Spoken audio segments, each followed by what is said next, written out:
Pagi ini saya mau berikan tema firman Tuhan, saya mau bicara tentang melihat dengan cara pandang Tuhan. Mari kita sama-sama buka ayatnya dalam 2 Korintus pasal yang keempat ayat yang ke-18 saudara ya. 2 Korintus pasal 4 ayat 18, mari Bapak Ibu Saudara kita membaca ayat ini secara bersama-sama ya. 1, 2, dan 3.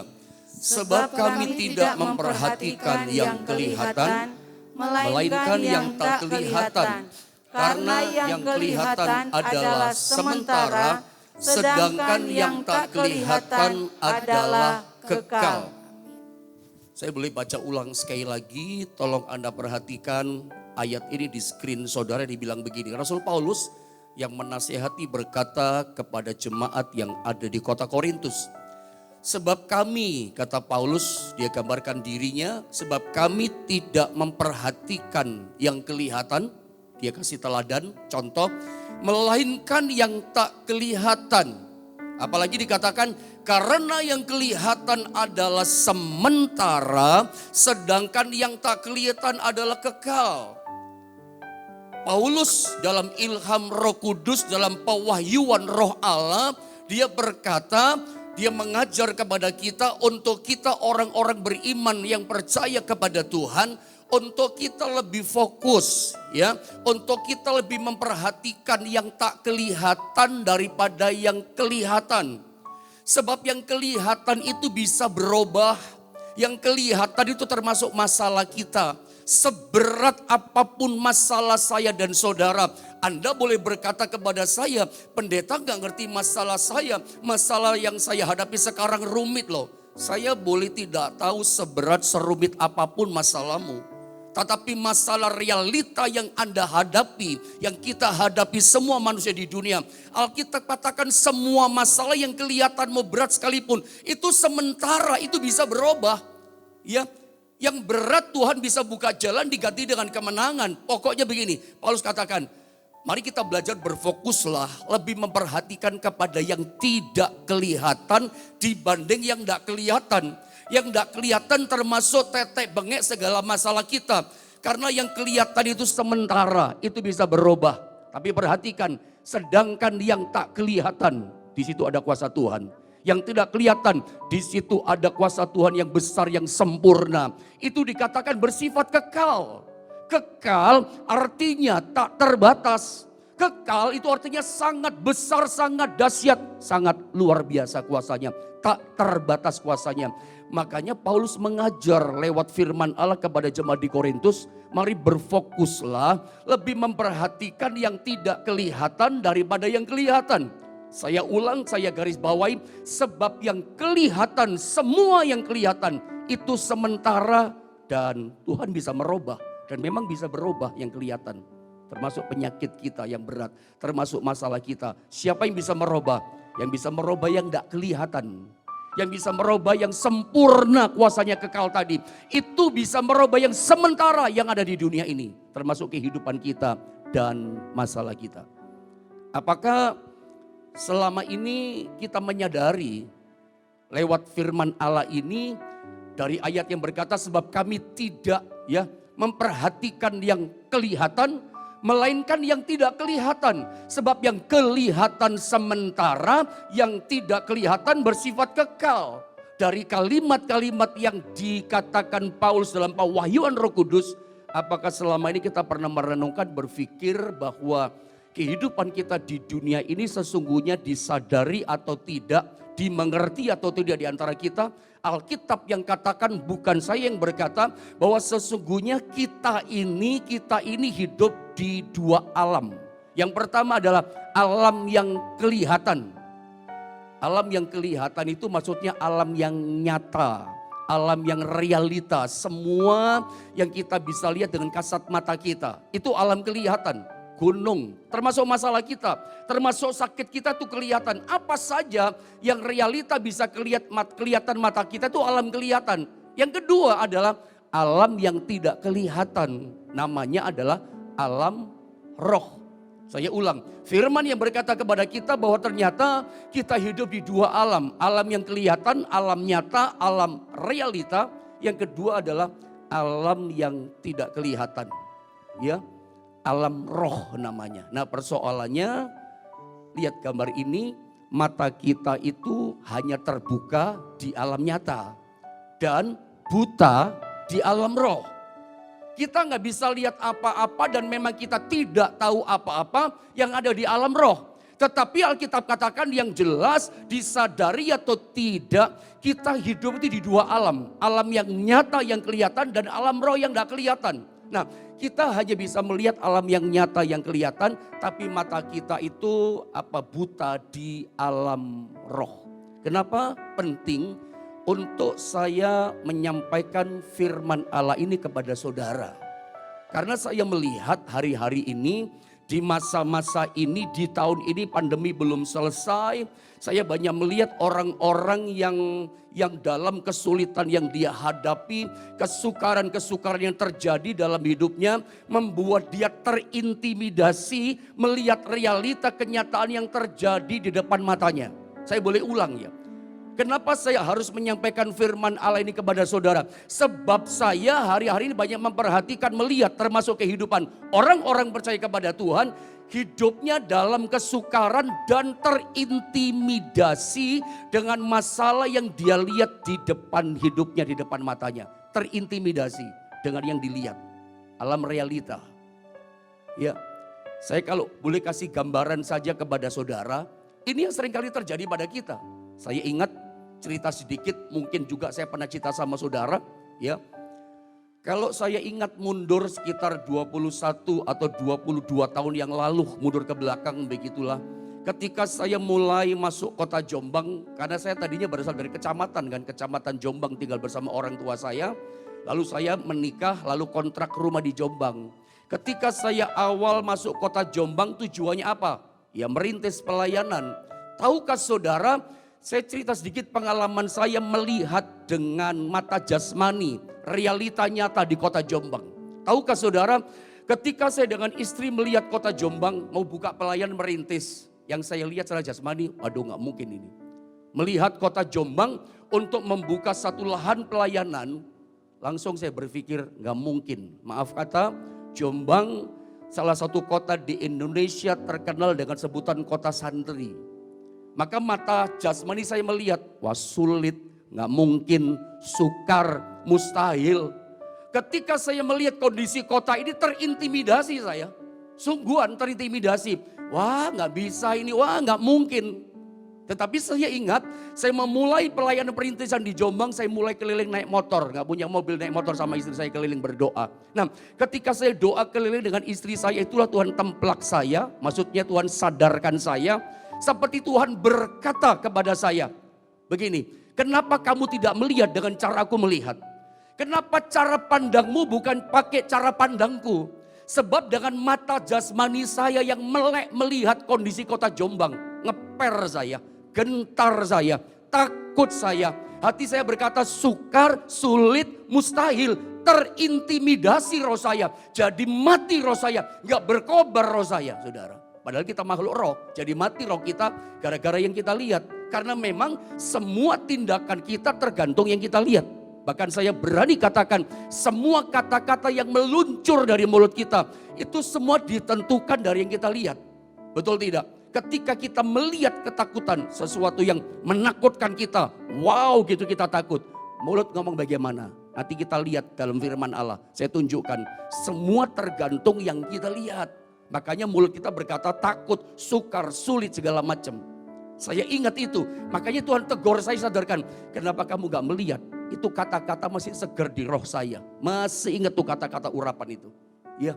Kenapa kamu gak memandang dengan cara pandang saya? Saya robah itu. Saya mulai mengimani. Saya mulai memandang dengan alam yang gak kelihatan di alam roh. Ada Tuhan yang kekal kuasanya dan sempurna. Gitu. Dan itu yang terjadi hari ini saya alami. Mengalami terobosan ilahi, mengalami pertolongan-pertolongan Tuhan yang ajaib dalam kehidupan saya. Makanya tadi 2 Korintus pasal 4 ayat 18. Kalau boleh multimedia coba tolong munculkan sekali lagi ayat ini ya. Sama-sama kita baca ulang sekali lagi ayat ini saudara. 1, 2, 3. Sebab kami tidak memperhatikan yang kelihatan, melainkan yang tak kelihatan. Karena yang kelihatan adalah sementara, sedangkan yang tak kelihatan adalah kekal. Yang tidak kelihatan itu kekal, sempurna kuasanya. Jadi sebab kami tidak memperhatikan, garis bawahi, perhatikan kata memperhatikan. Jadi firman Allah memerintahkan kita pagi ini, marilah kita lebih memperhatikan yang tidak kelihatan. Marilah kita lebih berfokus iman kita, mata iman kita memandang kepada yang tidak kelihatan daripada yang kelihatan. Percayalah, semua yang kelihatan itu sementara kekuatannya. Iya, bisa berubah. Siapa yang bisa merubah?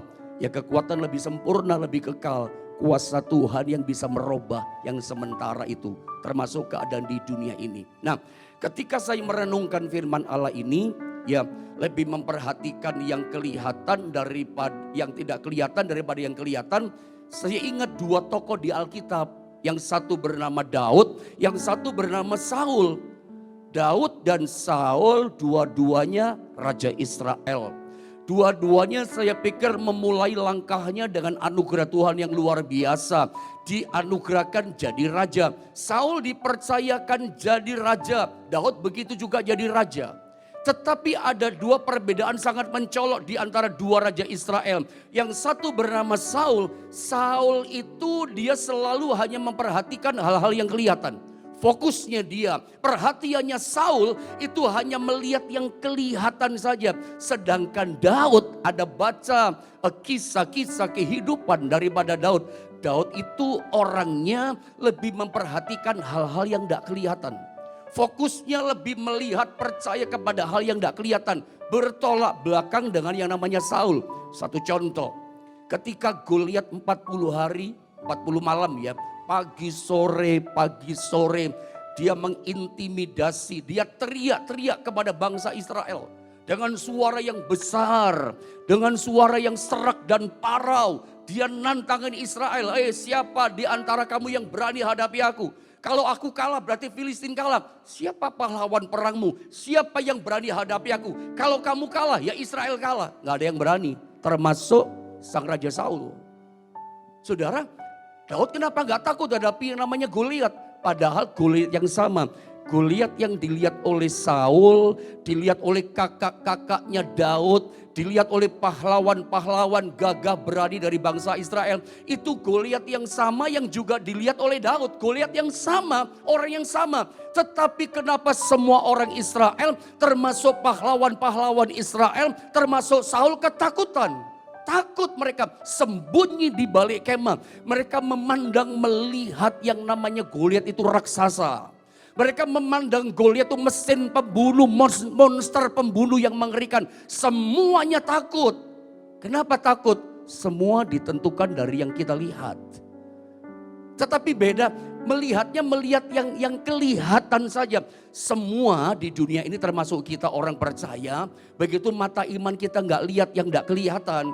Selalu yang kita lihat kesukaran di depan mata. Yang kita lihat hanya masalah yang kelihatan di depan kita. Takut kita, cemas kita, terintimidasilah kita dalam kesukaran itu. Itu yang terjadi hari-hari ini. Ada banyak orang percaya, ada banyak orang hari-hari ini mengalami kehidupannya terintimidasi seperti Saul dan bangsa Israel. Menghadapi raksasa yang namanya Goliat. Masalah kita berubah jadi raksasa karena kita melihat di depan mata kita. Kita nggak melihat yang nggak kelihatan, itu Tuhan kuasanya besar. Beda dengan Daud. Daud juga melihat Goliat itu besar sebetulnya. Tapi mata imannya, cara pandangnya Daud. Dia melihat di belakang Goliat yang raksasa, ada yang kuasanya lebih besar daripada raksasa. Ada Tuhan yang lebih raksasa besarnya. Dia lihat itu Tuhan yang lebih berkuasa. Itu Daud. Makanya Daud gak takut. Lihat ayat ini saudara. 1 Samuel 17 ayat 45 sampai 47. Saya baca 45 ya. Saudara 46, lalu 47-nya sama-sama kita baca. Begini kata firman 1 Samuel pasal 17 ayat 45. Tetapi Daud berkata kepada orang Filistin itu, engkau mendatangi aku dengan pedang dan tombak dan lembing. pakai kekuatan dunia, senjata yang kelihatan yang lengkap. Kamu pakai senjata yang paling canggih, paling hebat menghadapi aku. Tetapi kata Daud, aku mendatangi engkau, aku menghadapi engkau dengan nama Tuhan. Nama Tuhan itu bicara kuasa Tuhan yang gak kelihatan. Ya, aku mendatangi kau dengan nama Tuhan semesta alam. Gak kelihatan kuasa Tuhan. Tapi Daud mengaku dengan imannya, aku menghadapi engkau dengan kuasa Tuhan, nama Tuhan yang gak kelihatan. Allah segala barisan yang kau tantang itu. Teruskan ayat 46 saudara, terus. Hari ini juga Tuhan akan menyerahkan engkau ke dalam tanganku, dan aku akan mengalahkan engkau dan memenggal kepalamu dari tubuhmu. Hari ini juga aku akan memberikan nyawamu dan mayat tentara orang Filistin kepada burung-burung di udara dan kepada binatang-binatang liar, supaya seluruh bumi tahu bahwa Israel mempunyai Allah. Sekarang saya baca, perhatikan di ayat 47. Dan supaya segenap jemaah ini tahu bahwa Tuhan yang menyelamatkan, perhatikan, bukan dengan pedang. Pedang itu kelihatan kekuatannya, kekuatan yang nampak. Dan bukan dengan lembing, sama kekuatan yang nampak kelihatan. Wow, canggih, wow, hebat. Tuhan gak menyelamatkan dengan itu. Menolong kita, memberkati kita. Sebab, mari sama-sama kita baca kata sebabnya. 2 dan 3. Sebab di tangan Tuhanlah pertempuran. Dan ia pun menyerahkan kamu ke dalam tangan kami. Anda lihat? Dari perkataan-perkataan kalimatnya Daud tidak terbersit sekecil apapun juga. Celah kecil, kata yang penuh kegentaran. Gak ada kata-kata ngeper, gak ada kata-kata takut, gak ada kata-kata kecemasan hadapi Goliat. Bandingkan berbeda terbalik dengan Saul dan semua orang Israel. Sembunyi ketakutan yang dilihat sama. Karena Saul dan Israel hanya melihat Goliat di depan mata. Setiap kita lihat masalah di depan mata, tambah besar. Sapu tangan ini kecil sebetulnya. Tapi kalau saya taruh di depan mata, saya nggak lihat apa-apa. Kamera di depan saya nggak lihat, televisi nggak di depan. Saya cuma lihat sapu tangan, tertutup tuh mata saya. Tambah gede sapu tangan ini. Ya, makanya setiap kali kita lihat masalah di depan mata jadi besar tuh masalah. Jadi takut kita. Kita seperti nggak lihat jalan keluar gitu. Itu yang terjadi pada Daud. Dia melihat yang tidak kelihatan. Kita mesti melatih roh kita. Karena kita makhluk roh yang punya jiwa tinggal dalam tubuh. Kita bukan makhluk yang mempunyai roh. Kita makhluk roh. Anda mesti bedakan. Adalah sebuah statement yang salah kalau kita orang Kristen berkata, saya ini adalah manusia yang mempunyai roh. Kita bukan mempunyai roh, kita makhluk roh. Yang punya jiwa, jiwa ini suka bikin kita takut. Dalam jiwa itu ada pikiran, ada pertimbangan, ada perasaan, ada kehendak. Ya, yang suka bikin kita ngeri-ngeri, takut, cemas itu pikiran kita dalam jiwa. Kita punya jiwa, tapi kita memiliki namanya roh, saudara ya. Kita makhluk roh dan tinggal dalam tubuh. Kadang-kadang tubuh ini juga yang suka membuat kita malas datang kepada Tuhan dan sebagainya. Mungkin lain waktu kita bicara itu. Tapi kita memang makhluk roh, saudara ya. Karena kita diciptakan segambar serupa dengan Allah. Cuman bedanya Allah itu adalah roh yang tidak punya tubuh. Kita makhluk roh yang diciptakan Allah punya tubuh. Nanti satu kali, maaf ya, ketika kita mati, yang sesungguhnya kita makhluk roh. Roh ini tinggalkan tubuhnya. Roh gak mempertahankan tubuhnya nangis-nangis. Loh tubuhnya kemana? Dikubur. Yang kita sesungguhnya kembali kepada Tuhan karena kita makhluk roh. Anda mesti paham. Saya ingin tanamkan kepada saudara pagi ini, makanya cara pandang kita, cara pandang Tuhan, memandang Tuhan yang tidak kelihatan, disadari atau tidak kita hidup di dua alam. Alam yang nyata, alam kelihatan, ada alam yang kedua, alam roh. Latih roh kita, setiap apapun kita hadapi, ingat saya adalah makhluk roh yang punya jiwa tinggal dalam tubuh. Hadapi masalah, pandang di alam roh yang tidak kelihatan. Ada kuasa Tuhan yang sempurna yang sanggup tolong kita. Oh, itu butuh dilatih roh kita berkobar. Ya, kita makhluk roh, saudara ya. Dan itu membuat Daud berbeda sama yang lain. Saya berharap Anda bisa menangkap ini firman dan menjadikan kita anak-anak Tuhan. Orang-orang percaya yang beriman memang berbeda generasi gereja masa depan. Kita ingat, kita makhluk roh. Beda sama dunia. Kita makhluk roh diciptakan segambar dengan Allah. punya jiwa tapi tinggal dalam tubuh. Makanya karena kita makhluk roh, harusnya kita bisa melihat dengan mata iman percaya ada Tuhan yang besar. Saya mau kasih contoh yang lain yang sering saya kasih gambaran sama saudara. Tapi kisah ini bagus loh kita pelajari dalam 2 Raja-Raja pasal 6 ayat 17.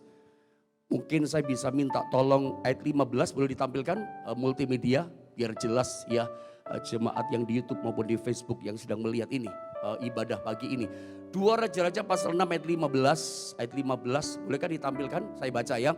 Ketika pelayan abdi Allah bangun pagi-pagi, Gehazi ini kayaknya ya, dan pergi keluar, maka tampaklah suatu tentara dengan kuda dan kereta ada di sekeliling kota itu. Di seluruh gunung, di rumahnya siapa namanya, Pondok Nabi, itu dikepung sama tentara Aram. Lalu berkatalah bujang itu kepada Nabi Elisa, celakalah Tuanku, celaka Tuanku. Ya, kenapa dia berkata celaka? Kok mulutnya ngomongnya negatif? Mulutnya kata-katanya penuh ketakutan, celaka Tuanku. Takut dong, kenapa takut? Melihat ada tentara Aram mengepung Pondok Nabi, gak ada celah untuk lepas, gak ada jalan keluar, makanya takut. Bahwa ternyata perkataan kita ditentukan apa yang kita lihat. Yang kita lihat bagaimana, itu menentukan mulut omongan kita. Celaka Tuanku, apakah yang akan kita perbuat? Kita gak bisa lolos, celaka, mati kita gitu. Lalu ayat 16. Mari sama-sama kita baca ayat 16 saudara. 1, 2, 3. Jawabnya jangan takut. Sebab lebih banyak yang menyertai kita daripada yang menyertai mereka. Saya yakin Elisa sang nabi ketika berkata jangan takut hai Gehazi. Sebab lebih banyak yang menyertai kita daripada yang menyertai mereka. Lebih banyak yang bersama kita daripada jumlahnya mereka. Saya yakin pada waktu sang nabi berkata itu masih di dalam pondok nabi. Dia belum lihat realitanya walaupun dia dengar dari Gehazi. Kita dikepung sama tentara Aram. Nabi belum lihat tapi di alam roh memang rohnya bisa melihat itu dengan iman. Mengiman itu kayak begitu, belum lihat tapi percaya. Bahwa adalah sebuah kebenaran Tuhan gak pernah tinggalkan kita. Dia selalu berkemah dan ada dalam hidup kita. Terima itu sebagai kebenaran. Langsung dia ngomong yang menyertai kita lebih banyak. Yang menyertai kita kuasanya lebih besar. Yang menyertai kita itu lebih hebat sempurna kuasanya dibandingkan jumlahnya mereka semua. Jangan takut kamu. Kalau orang takut menghadapi kesulitan berarti dia belum bisa melihat di alam yang tidak kelihatan. Alam roh itu ada Tuhan yang kuasanya jauh lebih besar. Yakin dalam setiap realita yang nyata masalah kita hadapi. Ingat di alam roh yang tidak kelihatan itu ada Tuhan kita yang sanggup menolong kita. Katakan amin. Katakan amin. Katakan haleluya. Berkobarlah rohmu pagi ini. Percayalah rohmu, tangkap dengan iman. Bahwa di alam tidak kelihatan. Itu ada Tuhan yang mengendalikan segala sesuatu. Nah kita lihat sekarang gambar tadi ayat 17. Elisa berdoa buat bujangnya yang belum percaya gak bisa lihat yang gak kelihatan. Dia berdoa lalu berdoalah Elisa. Ya Tuhan bukalah kiranya matanya supaya ia melihat. Maka Tuhan membuka mata bujang itu sehingga ia melihat. Tampaklah gunung itu penuh dengan kuda dan kereta berapi di sekeliling Elisa. Yang percaya katakan haleluya. Itu yang terjadi. Jadi sesungguhnya begini. Ada dua alam. Satu kelihatan alam nyata, satu tidak kelihatan alam roh. Di dunia ini harus diakui. Ada orang-orang tertentu walaupun tidak banyak. Ada orang-orang tertentu yang dapat kasih karunia Tuhan. Dia bisa melihat alam roh yang tidak kelihatan. Harus diakui. Apalah orang mau berkata indigo atau apa gitu. Saya nggak ngerti itu. Ya, tapi ada orang-orang yang dikasih karunia. Salah satunya adalah Elisa. Tetapi begini, meskipun mata ini nggak bisa lihat di alam yang tidak kelihatan. Tapi kita percaya ya bahwa di alam yang tidak kelihatan itu ada Tuhan yang berkuasa bersama kita. Ada sorga yang berpihak pada kita. Ada sorga yang tak pernah tinggalkan kita. Ada sorga yang selalu bergerak siap menolong hidup kita. Di alam tidak kelihatan karena kita miliknya, kita kepunyaannya. Kita dijaga, kita diberkati, kita dilindungi, kita disertai oleh Dia. Meskipun mata kita gak bisa melihat. Tetapi kalau orang bisa melihat, barangkali orang lihat kok rumahnya Bapak itu dijagai ya. Kok ada yang jaga ya. Usahanya kok diberkati ada yang jaga. Kita gak bisa lihat, tapi orang bisa lihat itu saudara ya. Ada Tuhan gak pernah tinggalkan kita. Ini satu cerita yang sangat menarik. Saya mau terangkan apa yang dilihat oleh Elisa yang gak dilihat oleh Gehazi. Ternyata betul. Begitu dicelikan mata Gehazi, dia lihat di belakang tentara-tentara Aram yang jumlahnya ribuan itu. Dia lihat kereta berapi, malaikat jumlahnya lebih banyak, malaikatnya lebih besar, senjatanya pedang berapi jauh lebih besar, lebih lengkap, lebih luar biasa, lebih hebat. Dia gak takut lagi. Saya percaya ketika mata iman kita bisa memandang ada Tuhan kuasanya lebih besar, takut kita hilang, pertolongan pasti dinyatakan atas kehidupan kita. Saya mau terangkan ini lewat Ibrani 11 ayat yang ketiga. Lihat Ibrani 11 ayat 3, mari Bapak Ibu Saudara kita sama-sama baca ayat ini 2, 3. Karena iman kita mengerti bahwa alam semesta telah dijadikan oleh firman Allah, sehingga apa yang kita lihat telah terjadi dari apa yang tidak dapat kita lihat. Karena iman kita mengerti, kita percaya bahwa alam semesta telah dijadikan oleh firman perkataan Allah. Perhatikan, sehingga apa yang kita lihat, alam semesta serta segala isinya. Ya, pohon-pohon, gunung, lautan, matahari, bulan, bintang. Semua unsur alam semesta yang kelihatan ini, Alkitab katakan telah terjadi dari apa yang tidak dapat kita lihat. Artinya apa ya? Dengan iman kita mesti percaya, mengimani bahwa semua alam semesta yang kelihatan ini itu lebih dahulu jadi di alam roh dulu. Sebelum itu semua tercipta ada di alam nyata, tercipta dulu di alam roh. Saya berharap Anda benar-benar bisa menangkap ini. Ini firman yang berkata. Seperti inilah prinsip yang namanya penciptaan. Ya, yang kelihatan terjadi dari yang tidak kelihatan. Atau bolehlah, setujulah saya. Walaupun gak sesuai kalimat firman. Ada yang mengatakan alam semesta diciptakan dari yang tidak ada menjadi ada. Ini yang ada tadinya gak ada. Tapi sebetulnya bahasa yang tepat ini yang kelihatan terjadi dari yang tidak kelihatan. Terciptanya yang kelihatan itu terciptanya lebih dulu di alam yang gak kelihatan. Di alam roh dulu kelihatannya. Adanya, saudara ya. Jadi semua, saya kasih contoh deh ayat ini. Di sebuah kisah ini, lihat Keluaran 17 ayat 10 sampai 13. Mungkin saya gak terangkan terlalu panjang, saya baca langsung saja ayatnya. Perang melawan orang Amalek ini. Coba lihat ayatnya ya. Agak kecil ya, tapi saya baca ya. Lalu Yosua melakukan seperti yang dikatakan Musa kepadanya dan berperang melawan orang Amalek. Tetapi Musa, Harun dan Hur telah naik ke puncak bukit. Kok enak ya? Yosua perang di bawah, Harun, Hur sama Musa naik ke bukit. Ngapain? Berdoa, angkat tangan kepada Tuhan. Kita lihat. Dan terjadilah apabila Musa mengangkat tangannya, lebih kuatlah Israel. Yosua gak ngerti itu di bawah. Kok menang ya? Ada yang angkat tangan berdoa minta tolong sama Tuhan. Tapi Yosua di bawah gak tahu. Tapi Musa tahu. Ya, tetapi apabila ia menurunkan tangannya, capek berdoa tangannya naik terus, lebih kuatlah Amalek. Anda lihat ya di sini mulai nangkep ya. Maka penatlah tangan Musa capek, sebab itu mereka mengambil sebuah batu diletakkanlah di bawahnya supaya ia duduk di atasnya. Harun dan Hur menopang kedua belah tangannya, seorang di sisi yang satu, seorang di sisi yang lain, sehingga tangannya tidak bergerak sampai matahari terbenam. Sama-sama kita baca 13, 2, 3. Demikianlah Yosua mengalahkan Amalek dan rakyatnya dengan mata pedang. Demikianlah Yosua mengalahkan Amalek dan rakyatnya dengan mata pedang. Coba kalau Anda dan saya jadi Yosua, bisa sombong gak? Oh, bisa jadi sangat sombong. Kita berpikir seperti Yosua berpikir barangkali, kalau ndak ada aku, Amalek gak bisa kalah. Kalau ndak ada aku, Amalek gak mungkin bisa dikalahkan. Tanpa sepengetahuan Yosua, Yosua gak tahu bahwa ternyata kunci titik kemenangannya bukan di dia. Peperangan bukan di dia kemenangannya. Kemenangannya terletak di atas bukit, ada Musa yang berdoa. Jadi kemenangan yang dibawa itu ternyata menangnya di alam roh dulu. Di alam yang tidak kelihatan dulu. Jadi kalau saudara mau merubah kemenanganmu, masalahmu hari ini, rubah dulu di alam roh. Saudara nangkap maksud saya? Perangi dulu di alam roh. Rubah masalahmu di alam roh. Engkau sakit hari ini, bagaimana terima kesembuhan? Tercipta kesembuhan itu di alam roh dulu. Yang kelihatan sekarang itu terciptanya dari yang tidak kelihatan. Lihat prinsip penciptaan tadi. Itu firman loh yang berkata, bukan saya. Dan itu terjadi pada peperangan melawan Amalek.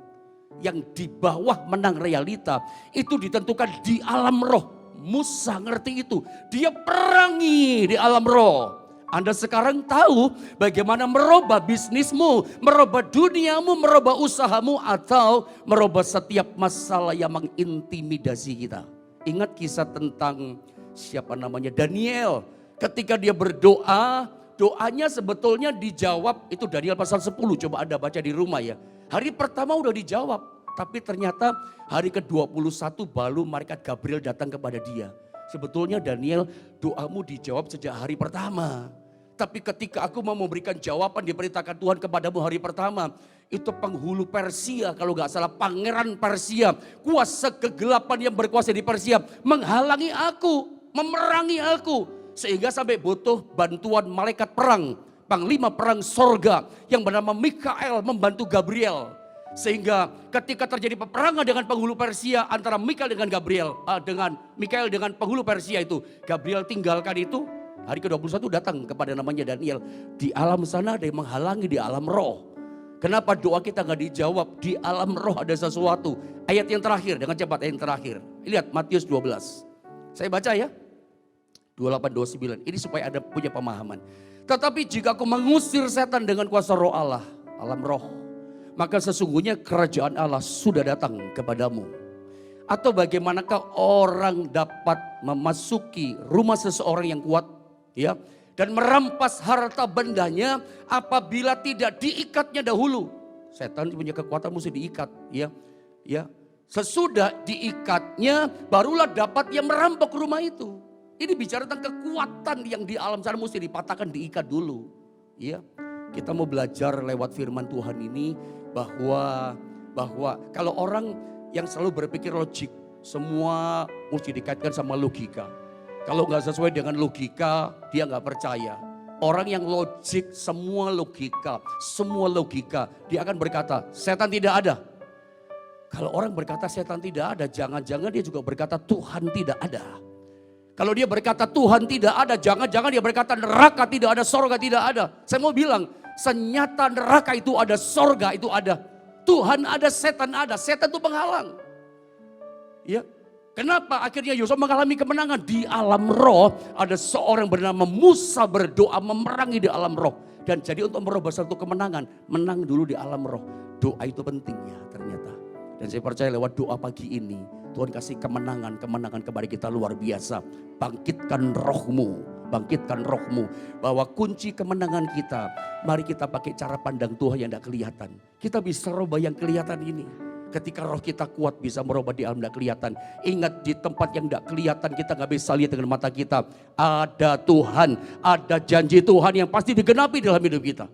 Kalau umatnya ditolong, Elisa menang, saya percaya kita pun diberikan kemenangan oleh Tuhan.